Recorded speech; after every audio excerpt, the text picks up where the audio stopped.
Les ouvriers du bâtiment se trouvent au sommet d'un gratte-ciel en cours de construction. Le bruit de l'acier et des perceuses emplit l'air. Deux hommes discutent, l'un frustré, l'autre abattu. Celui qui est frustré est John Garrett, le chef de chantier, et les retards le rendent fou. Mais alors qu'il s'éloigne, le chaos du chantier se dissipe dans la voix d'un animateur radio qui parle d'une comète interstellaire récemment découverte, Clark. Les scientifiques la qualifient de spectacle unique dans une vie, si proche qu'elle frôle l'orbite terrestre. Ils disent qu'elle est inoffensive, mais John écoute en silence. Sa femme Allison est sur le tapis roulant, elle ne l'ignore pas, elle est juste émotionnellement distante. Leur discussion sur l'anniversaire de leur fils Nathan semble forcée. La tension entre eux en dit plus long que leurs paroles. Nathan entre en courant, excité de voir son père. L'atmosphère s'adoucit alors. Plus tard, les trois regardent ensemble le journal télévisé. Les présentateurs parlent à nouveau de Clark, un corps de glace et de roche en mouvement rapide, suivi de centaines de fragments. Rien de dangereux, insiste-t-il. Ce soir-là, John déménage silencieusement ses affaires dans la chambre d'amis. Nous savons alors qu'il essaie de réparer quelque chose qui est déjà cassé. Le matin. Encore des nouvelles de la comète. Cette fois, de petits fragments pourraient frapper la Terre, mais les scientifiques assurent qu'il n'y a pas lieu de s'inquiéter. Mais la vie ne s'arrête pas pour être rassurée. John nettoie le barbecue pour la fête de Nathan quand Allison lui rappelle d'aller acheter quelques provisions de dernière minute. Il emmène Nathan avec lui. Au magasin, les gens lèvent les yeux. La comète est désormais visible, traversant le ciel diurne comme une cicatrice ardente. Tout le monde s'arrête donc de faire ce qu'il est en train de faire, hypnotisé. Puis le téléphone de John sonne. Une alerte présidentielle suivie d'un appel automatique. On lui dit que lui, sa femme et son fils ont été sélectionnés pour être transférés dans un refuge d'urgence, mais personne d'autre dans le magasin ne reçoit le même avertissement. Sa confusion se transforme en peur. Pendant ce temps, à la maison, Allison ne remarque pas le même message diffusé à la télévision. John se précipite hors du magasin avec Nathan. Lorsqu'il croise des convois de camions militaires et des avions cargo allant dans la direction opposée, il comprend que quelque chose ne va vraiment pas. À la maison, les invités sont déjà arrivés pour la fête de Nathan, insouciants et joyeux. On prévoit qu'un fragment de Clark va s'abattre dans l'océan Atlantique. Les enfants commencent un compte à rebours, impatients de voir le choc. 3, 2, 1, rien, juste le silence. Puis la terre tremble. Les vitres tintent. John sort. Une onde de choc le frappe, écrasant tout sur son passage. La voix du journaliste tremble. Le fragment n'a pas touché l'océan. Il a touché la Floride. La ville n'existe plus. L'explosion a été ressentie à des milliers de kilomètres à la ronde. Les images satellites montrent une blessure enflammée dans la terre. Le téléphone de John sonne à nouveau. Une autre alerte présidentielle. Cette fois, le message est diffusé à la fois sur le téléphone et à la télévision, pour que tout le monde puisse le voir. Mais personne d'autre dans la pièce ne reçoit le même message. Il est personnel. L'alerte lui indique que seul lui et ses proches ont été sélectionnés pour être transférés. Personne d'autre ne peut venir. Un code apparaît sur son téléphone. Accès à un transport militaire. C'est pourquoi la panique se répand dans la maison. John et Allison se dépêchent de faire leurs valises, essayant de réfléchir rapidement. Quand ils sortent de l'allée, leurs amis se pressent autour de la voiture, cherchant désespérément des réponses. Une voisine court vers lui, le suppliant de prendre sa fille. Il aimerait l'aider, mais il ne peut pas. Les règles sont claires. Seuls ceux qui sont sur la liste. Il s'éloigne. Mais dehors, la civilisation est déjà en train de s'effondrer. Les magasins sont pillés, les alarmes retentissent, de la fumée est visible au loin. Il se heurte à un mur de circulation. Des milliers de voitures bloquées sur l'autoroute. John quitte donc la route et emprunte un chemin secondaire, tandis que la radio signale de multiples impacts à travers la planète. Certaines villes ont disparu, d'autres pourraient être les prochaines. Les scientifiques murmurent désormais les mots « événement de niveau extinction ». Ils atteignent la base aérienne clôturée et surveillée par des soldats armés. La foule se presse contre les grilles en criant pour qu'on la laisse entrer. John montre son code. Les soldats le scannent et laissent passer la famille. À l'intérieur, le chaos continue. On leur donne des bracelets d'identification et on leur demande de réduire tout leur bagage à un seul sac. Mais lorsque John vérifie leurs affaires, l'insuline a disparu. Il retourne en courant à la voiture. Allison tente alors d'expliquer la situation aux agents, mais mentionne le diabète de Nathan.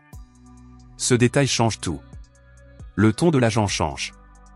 Aucune personne souffrant d'une maladie chronique n'est admise. Il représente un risque trop important pour être admis, supplie Allison, mais la décision est définitive. Elle et Nathan sont escortés hors de la base. Pendant ce temps, John revient avec l'insuline, ignorant ce qui vient de se passer. Un passager voit l'insuline et le lui dit à voix basse. Les personnes atteintes de maladies similaires ne sont pas admises. John comprend alors ce qui a dû se passer. Il demande à descendre de l'avion. Mais avant qu'il ne puisse le faire, le chaos éclate. Les portes ont été forcées. Des civils prennent d'assaut la base. On entend des coups de feu. Puis une étincelle. L'un des avions a une fuite de carburant. John crie à tout le monde de sortir. Il court alors se mettre à l'abri tandis que l'avion explose, déclenchant une série de détonations sur la piste. De la fumée, des cris, des coups de feu. Lorsque la poussière retombe, John découvre qu'Allison et Nathan se sont vus refuser l'entrée. Il court donc à travers la base en feu, à leur recherche. Dehors, ils trouvent leur voiture disparue.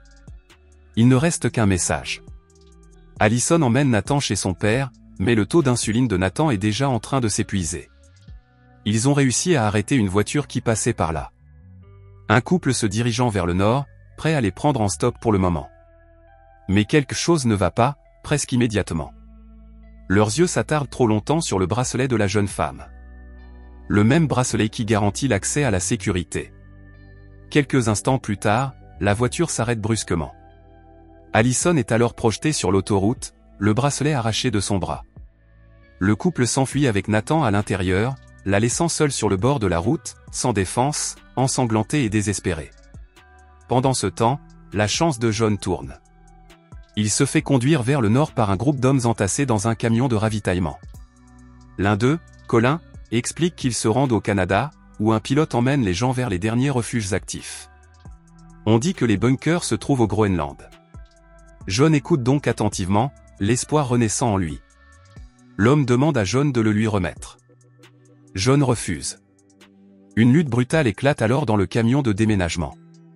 Le chauffeur perd le contrôle. Le camion se renverse, le métal grince, les corps sont projetés.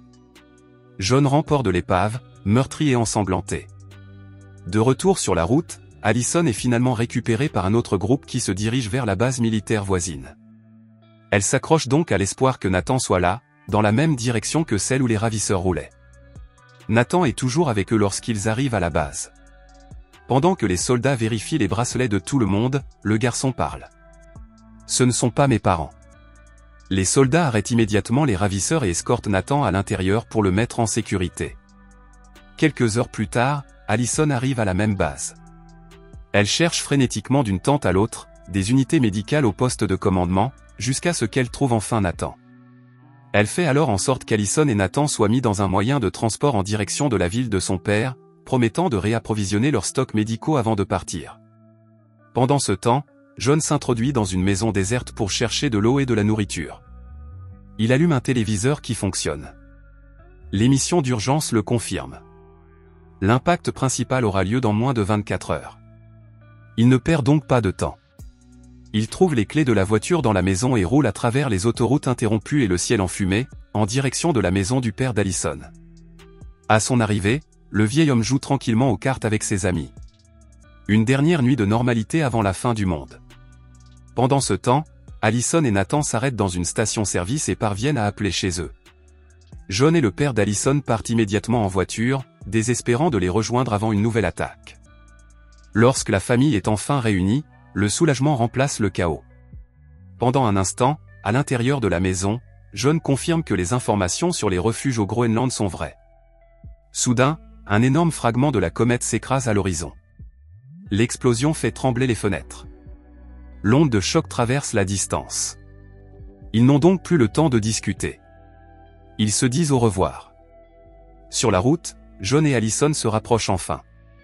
La radio grésille. Les émissions mondiales confirment le pire. L'impact principal détruira plus de 75% de toute vie sur Terre. Ils aperçoivent les avions qui décollent. La dernière évacuation.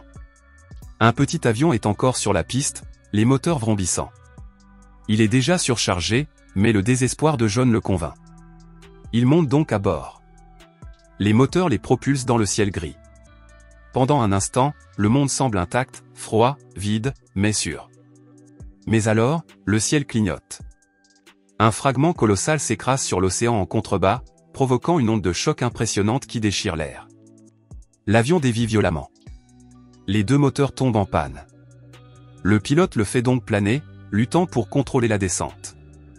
Il s'écrase sur la glacière, glissant sur la glace et les débris jusqu'à ce que le fuselage se brise.